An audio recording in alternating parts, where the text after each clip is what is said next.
ಎರಡನೇ ತರಗತಿಯ ವಿಷಯ ಕನ್ನಡ ಸೇತುಬಂಧ ಸಂಬಂಧಪಟ್ಟಂತೆ ಕ್ರಮ ಸಂಖ್ಯೆ ಅಪೇಕ್ಷಿತ ಕಲಿಕಾ ಫಲಗಳು ಅಂದರೆ ವಿವಿಧ ಉದ್ದೇಶಗಳಿಗಾಗಿ ತಮ್ಮ ಭಾಷೆ ಶಾಲೆಯ ಭಾಷೆಯ ಪ್ರಯೋಗ ಮಾಡುತ್ತಾರೆ ಮತ್ತು ಅವರು ಮಾತನಾಡ್ತಾರೆ ಅನ್ನೋದೇನಿದೆ ಇದು ಕಲಿಕಾ ಫಲ. ಈ ಕಲಿಕಾ ಫಲಕ್ಕೆ ಕಲಿಕಾಂಶ ಚಿತ್ರಗಳನ್ನು ತೋರಿಸಿ ಪ್ರಶ್ನೆಗಳನ್ನು ಕೇಳಿ ಉತ್ತರವನ್ನು ಪಡೆಯುವಂಥದ್ದು. ಇದಕ್ಕೆ ಒಂದು ಚಟುವಟಿಕೆ ಏನಪ್ಪ ಅಂತಂದರೆ ಮಕ್ಕಳು ಸ್ವತಂತ್ರವಾಗಿ ಸರಳ ಪ್ರಶ್ನೆಗಳನ್ನು ಕೇಳುವಂತೆ ಅದಕ್ಕೆ ಸೂಕ್ತವಾದ ಉತ್ತರವನ್ನು ಪಡೆಯುವಂತೆ ಅವಕಾಶ ನೀಡುವುದು ಸಂಬಂಧಪಟ್ಟಂತೆ ಆಗಿರ್ತದೆ. ಇದು ನಿರ್ವಹಣಾ ಸೂಚನೆಗಳು ಏನು ಅಂತಂದರೆ ಈ ಒಂದು ವೈಯಕ್ತಿಕವಾಗಿ ಸಾಮೂಹಿಕವಾಗಿ ಚಟುವಟಿಕೆಯಲ್ಲಿ ಭಾಗವಹಿಸಲು ಮೌಖಿಕವಾಗಿ ಅವಕಾಶವನ್ನು ಮಾಡಿಕೊಡುವಂಥದ್ದು. ಇದು 1ನೇ ದಿನ ಮಾಡುವಂಥದ್ದು. ನಾವು ಜೂನ್ 1ನೇ ತಾರೀಕಿನಿಂದ ಜೂನ್ 15ನೇ ತಾರೀಕುವರೆಗೂ ಈ ಒಂದು ಕಲಿಕಾ ಫಲಗಳನ್ನು ನಿರ್ವಹಿಸಿ ಕಲಿಕಾ ಫಲಗಳನ್ನು ನಿರ್ವಹಿಸಿದ ನಂತರ ನಾವು ಅವರಿಗೆ ಅದಕ್ಕಿಂತ ಪ್ರಥಮವಾಗಿ ನಾವು ಒಂದು ಪೂರ್ವ ಪರೀಕ್ಷೆಯನ್ನು ಮಾಡ್ಕೊತೀವಿ.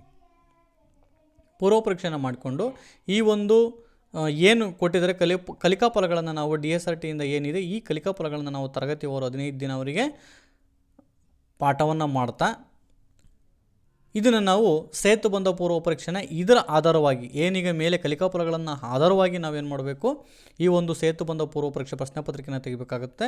ಇದು ಆದಿಂದ ಅವರಿಗೆ ಕನ್ನಡ ವರ್ಣಮಾಲೆಯನ್ನು ಬರೆಯುವಂಥದ್ದು. ಈ ಒಂದು ಬಾಕ್ಸ್ ಒಳಗಡೆ ವರ್ಣಮಾಲೆಯನ್ನು ಬರೆಯುವಂಥದ್ದು. ನೆಕ್ಸ್ಟ್ ಬಂದರೆ ಈ ಅಕ್ಷರಗಳಿಂದ ಪ್ರಾರಂಭವಾಗುವಂತಹ ಪದಗಳನ್ನು ಬರೆಯುವಂಥದ್ದು. ರಗಸ, ಅರಸ, ನಗ, ನಭನ, ಪದಕ, ಆಲಯ, ಈ ರೀತಿ ಹರಿಹರ ಈ ರೀತಿ ಬರೆಯುವಂಥದ್ದನ್ನು ಇಲ್ಲಿ ಮಾಡುವಂಥದ್ದು. ನೆಕ್ಸ್ಟ್ ಬಂದರೆ ಈ ಒಂದು ಅಕ್ಷರಗಳಿಗೆ ಗುಣಿತಾಕ್ಷರವನ್ನು ಬರೆಯಿರಿ. ಘ ಅಕ್ಷರಕ್ಕೆ ಇಲ್ಲಿ ಗುಣಿತಾಕ್ಷರಗಳನ್ನು ಗುಣಿತ ಅಕ್ಷರಗಳು ಅಂದರೆ ಗುಣಾಕಾರ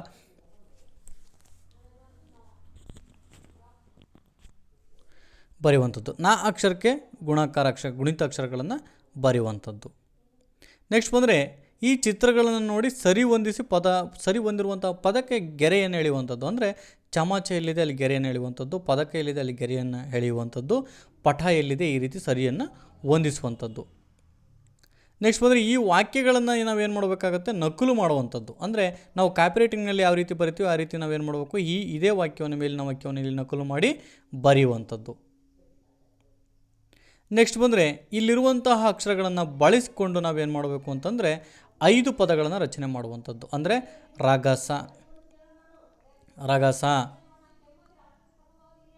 ರಜಕ ಈ ರೀತಿ ಅಕ್ಷರಗಳನ್ನು ಬಳಸಿಕೊಂಡು ಚಮಚ ಈ ರೀತಿ 5 ಅಕ್ಷರಗಳನ್ನು ನಾವೇನು ಮಾಡಬೇಕಲ್ಲಿ ಸಿದ್ಧಪಡಿಸುವಂಥದ್ದು. ನೆಕ್ಸ್ಟ್ ಬಂದರೆ ಸಾಫಲ್ಯ ಪರೀಕ್ಷೆಯನ್ನು ಮಾಡುವಂಥದ್ದು. ಸಾಫಲ್ಯ ಪರೀಕ್ಷೆನೂ ಕೂಡ ಏನು ವ್ಯತ್ಯಾಸ ಇರುವುದಿಲ್ಲ, ಸೇಮ್ ಇರುವಂಥದ್ದು. ಇಲ್ಲಿನೂ ಕೂಡ ಆದಿಂದಳ ಅವರಿಗೆ ವರ್ಣಮಾಲೆ ಅಕ್ಷರಗಳನ್ನು ಬರೆಯುವಂಥದ್ದು. ಪೂರ್ವ ಪರೀಕ್ಷೆಯಲ್ಲಿ ಬರೆದ್ರೂ ಕೂಡ ಇನ್ನೊಂದು ಸತಿ ಅವನು ಪೂರ್ವ ಪರೀಕ್ಷೆಯಲ್ಲಿ ಎ ಅನ್ನು ತೆಗೆದಿರೋರಿಗೆ ಬಿಟ್ಟು ಯಾರು ಬಿ ಅನ್ನು ತೆಗೆದಿರ್ತಾರೆ ಅವರಿಗೆ ನಾವು ಸಾಫಲ್ಯ ಪರೀಕ್ಷೆ ಮಾಡೋದ್ರಿಂದ ಈ ವರ್ಣಮಾಲೆ ಅಕ್ಷರಗಳನ್ನು ಇಲ್ಲಿ ಮಾಡಲಿಕ್ಕೆ ಅವಕಾಶ ಮಾಡಿಕೊಡುವಂಥದ್ದು.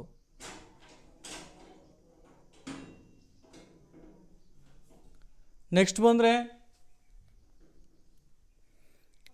ನೆಕ್ಸ್ಟ್ ಪ್ರಾರಂಭವಾಗುವಂಥ ಪದಗಳನ್ನು ಬರೆಯುವಂಥದ್ದು ಈ ಅಕ್ಷರಗಳಿಂದ. ದಸರಾ, ಜನಕ, ಚಮಚ ಈ ರೀತಿ ಪದಗಳನ್ನು ಬರೆಯುವಂಥದ್ದು.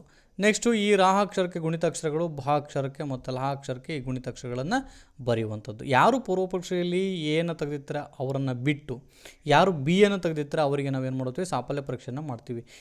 ಏತ ಸರಿ ಒಂದು ಪದಕ್ಕೆ ಅವನೇನು ಮಾಡಬೇಕು ಕಳಸ, ಆಟ, ಧನ ಯಾವುದು ಸರಿ ಹೊಂದುತ್ತೆ ಆ ಪದಕ್ಕೆ ಏನು ಮಾಡಬೇಕು ಇಲ್ಲೂ ಅಷ್ಟೇ ಈ ವಾಕ್ಯವನ್ನು ಏನು ಮಾಡಬೇಕು ನಕಲು ಮಾಡಿ ಈ ಮೇಲಿನ ವಾಕ್ಯವನ್ನು ಇಲ್ಲಿ ನಕಲು ಮಾಡಿ ಕಾಪಿರೈಟಿಂಗ್ನಲ್ಲಿ ಯಾವ ರೀತಿ ಆ ರೀತಿ ಬರೆಯುವಂಥದ್ದು. ಈ ನೀಡಿರುವಂಥ ಅಕ್ಷರಗಳನ್ನು ಬಳಸಿಕೊಂಡು ಯಾವುದಾದ್ರು 5 ಪದಗಳನ್ನು ಬರೆಯಿರಿ ಅಂತಕ್ಕಂಥದ್ದು.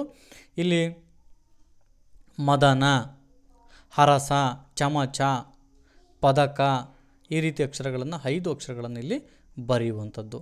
ನೆಕ್ಸ್ಟ್ ಬಂದರೆ ಈ ಚಿತ್ರವನ್ನು ನೋಡಿ ಕೇಳುವಂತಹ ಪ್ರಶ್ನೆಗಳಿಗೆ ಅವರು ಆಲಿಸುವ ಕೌಶಲ್ಯಕ್ಕೆ ಸಂಬಂಧಪಟ್ಟಂಥದ್ದೇ. ವೈದ್ಯ ಏನು ಮಾಡುತ್ತಿದ್ದಾರೆ, ವೈದ್ಯರು ರೋಗಿಯನ್ನು ನೋಡುತ್ತಿದ್ದಾರೆ. ಶಿಕ್ಷಕಿ ಏನು ಮಾಡುತ್ತಿದ್ದಾಳೆ, ಶಿಕ್ಷಕಿ ಪಾಠವನ್ನು ಮಾಡುತ್ತಿದ್ದಾರೆ. ಈ ರೀತಿ ಅವನು ಚಿತ್ರವನ್ನು ನೋಡಿ ರೈತರು ಏನು ಮಾಡುತ್ತಿದ್ದಾರೆ, ರೈತರು ಉಳುಮೆ ಮತ್ತು ಬಿತ್ತನೆಯನ್ನು ಮಾಡ್ತಿದ್ದಾರೆ. ಈ ರೀತಿಯ ನಾವು ಮಾದರಿಗಳನ್ನು ಮಕ್ಕಳಿಗೆ ಕಲಿಸುವಂಥದ್ದು. ಇಲ್ಲಿ ಆ ಚಿತ್ರವನ್ನು ತೋರಿಸಿ ಕಾಣುವ ಪದಗಳನ್ನು ಅವರಿಗೆ ಓದಲು ಹೇಳಬೇಕು. ಅಂದರೆ ನಂದಿನಿ ಮಿಲ್ಕ್ ಪಾರ್ಲರ್ ಅನ್ನೋದನ್ನು ಇವ್ರು ಏನು ಮಾಡಬೇಕು ಓದಿ ಹೇಳುವಂಥದ್ದು. ಸರ್ ಎಂ ವಿಶ್ವೇಶ್ವರಯ್ಯ ಮಳೆ ನೀರು ಸುಗ್ಗಿ ಕೇಂದ್ರ, ಈ ರೀತಿ ಅವ್ರು ಏನು ಮಾಡಬೇಕು, ಆ ಒಂದು ಚಿತ್ರದಲ್ಲಿರುವಂತಹ ಪದಗಳನ್ನು ಅವರು ಓದಿ ಹೇಳುವಂಥದ್ದು. ನೆಕ್ಸ್ಟು ಪ್ರಾಸ ಪದಗಳಿಗೆ ಸಂಬಂಧಪಟ್ಟಂತೆ ಮಾರು, ಹಾರು, ಕಣ್ಣು, ಹಣ್ಣು ಈ ರೀತಿಯನ್ನು ಚಿತ್ರದ ಮೂಲಕ ಅವರು ಆನಂದಿಸುವಂತೆ ಹೇಳುವಂಥದ್ದು. ನೆಕ್ಸ್ಟ್ ಈ ಪದ್ಯದಲ್ಲಿ ಬರುವಂತಹ ಪ್ರಾಸಗಳನ್ನು ಗುರುತಿಸುವಂಥದ್ದು. ಬೆಳ್ಳಿಯ ಅರಳಿಯು,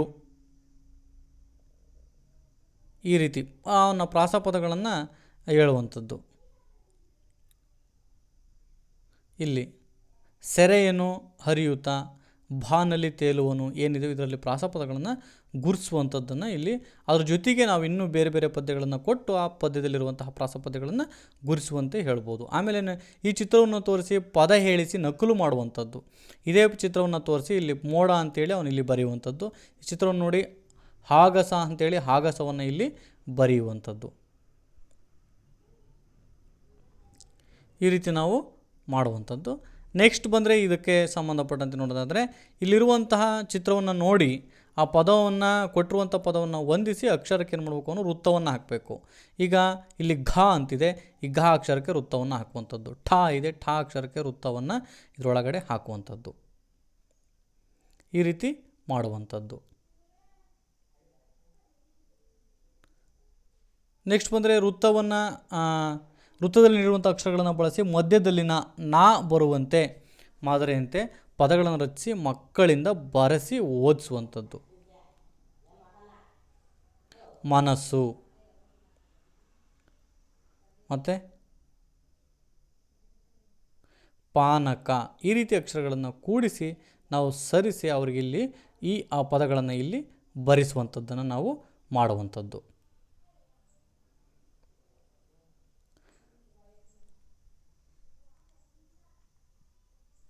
ನೆಕ್ಸ್ಟ್ ಬಂದರೆ ಚಿತ್ರವನ್ನು ತೋರಿಸಿ ಅದನ್ನು ಹೆಸರಿಸಲು ತಿಳಿಸಿ ಅದಕ್ಕೆ ಸಮನಾದ ಇನ್ನೊಂದು ಪದವನ್ನು ರೂಢಿಸಿ ಹೇಳುವಂಥದ್ದು.